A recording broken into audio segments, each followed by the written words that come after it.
programang ito ay rated SPG. Striktong patnubay at gabay ng magulang ang kailangan. Maaaring may masiselang tema, lengguwahe, karahasan, sexual, horror o droga na hindi angkop sa mga bata. Nagising na si Lynette at talagang hinahanap niya dito si Annalyn sa kanyang paggising.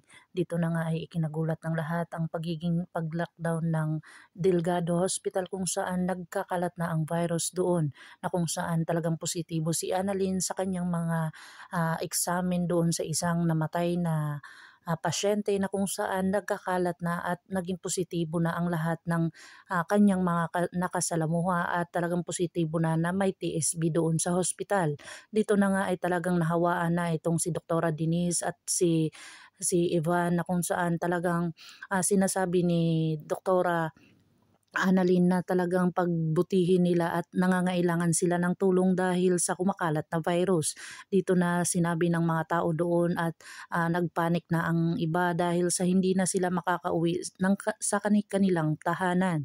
Hindi naman nila pwedeng suwayin kung ano ang sinasabi ng head of director na talagang hindi sila makakalabas.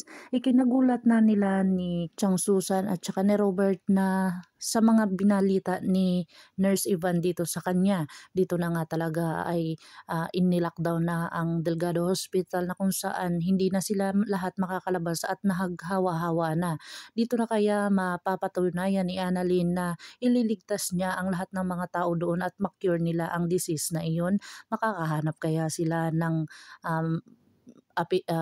medisinang makakapagtigil ng virus, o kaya talagang may mawawala sa kanila dahil nawala na sila ng mga doktor na kung saan namatay din sa TSB na virus na iyon. Pakakabangan natin ang mga susunod pa na episode ng Abot Kamay na Pangarap. If you like my story, please like, share, and subscribe para ma-update po kayo sa mga susunod pa. Yun lamang po at maraming salamat.